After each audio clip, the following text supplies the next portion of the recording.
बिस्मिल्लाहिर्रहमानिर्रहीम।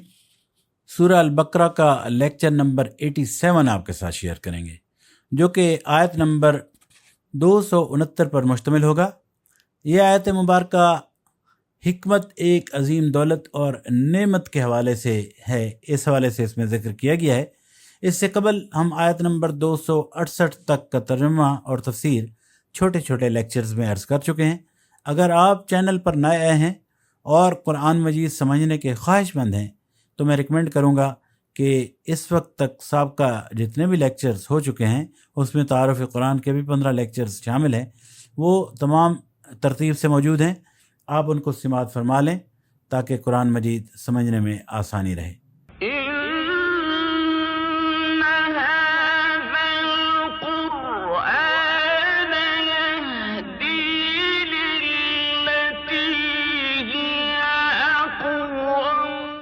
अब आइए आयत नंबर 269 से शुरू करते हैं।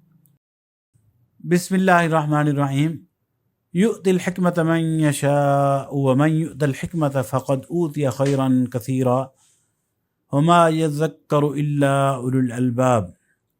तर्जमा: जिसको चाहता है अल्लाह हिकमत अता करता है, और जिसको हिकमत मिली उसे हकीकत में बड़ी दौलत मिल गई। इन बातों से सिर्फ वही लोग सबक लेते हैं जो दानिशमंद या अक्लमंद हैं। आयत के अल्फाज युतिल हिकमत मन यशाअ व मन युतिल हिकमत फ़क़द ऊतिय खैरन कसीरा, जिसको वो चाहता है हिकमत अता करता है, और जिसको हिकमत मिली उसे हकीकत में बड़ी दौलत मिल गई। हिकमत से मुराद सही बसीरत और सही क़ुव्वत फ़ैसला है। यहाँ इस इरशाद से मकसूद ये बताना है कि जिस शख्स के पास हिकमत की दौलत होगी वो हरगिज़ शैतान की बताई हुई राह पर नहीं चलेगा, बल्कि उस कुशादा राह को इख्तियार करेगा जो अल्लाह ने दिखाई है। शैतान के तंग नज़र मुरीदों की निगाह में ये बड़ी होशियारी और अक्लमंदी की बात है कि आदमी अपनी दौलत को संभाल संभाल कर रखे और हर वक्त मज़ीद कमाई की फ़िक्र में ही लगा रहे। लेकिन जिन लोगों ने अल्लाह से बसीरत का नूर पाया है उनकी नज़र में ये ऐन बेवकूफ़ी है।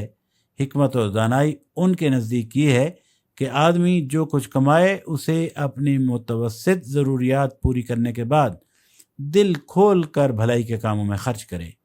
पहला शख्स मुमकिन है दुनिया की उस चंद रोज़ा ज़िंदगी में दूसरे की बनिस्बत बहुत ज़्यादा खुशहाल हो, लेकिन इंसान के लिए दुनिया की ज़िंदगी पूरी ज़िंदगी नहीं बल्कि ज़िंदगी का एक निहायत छोटा सा जुज़्व है, यानी हिस्सा है। इस छोटे से जुज़्व की खुशहाली के लिए जो शख्स बड़ी और बेपाया ज़िंदगी की बदहाली मूल लेता है वो हकीकत में सख्त बेवकूफ़ है। अक्लमंद दरअसल वही है जिसने उस मुख्तसर ज़िंदगी की मोहलत से फ़ायदा उठाकर थोड़े सरमाए से ही उस हमेशगी की ज़िंदगी में अपनी खुशहाली का बंदोबस्त कर लिया। ये है हकीकत जिसकी तरफ हमें रुजू करना है, यानी उखरवी ज़िंदगी को मद्देनज़र रखते हुए हमने अपने आमाल को पूरा करना है। अल्हम्दुलिल्लाह आज का लेक्चर मुकम्मल हुआ, जिसमें हमने आयत नंबर 269 के हवाले से अपनी गुफ्तगू मुकम्मल की है। इसके बाद नेक्स्ट लेक्चर में हम आयत नंबर 270 से तर्जुमा और तफसीर अर्ज़ करेंगे। अल्लाह ताला से दुआ है कि अल्लाह ताला हमें कुरान मजीद को समझने और इस पर अमल करने की तौफीक अता फरमाए। अपना बहुत सारा ख्याल रखिए। मुझे इजाज़त दीजिए। अल्लाह निगहबान। वस्सलामु अलैकुम वरहमतुल्लाह।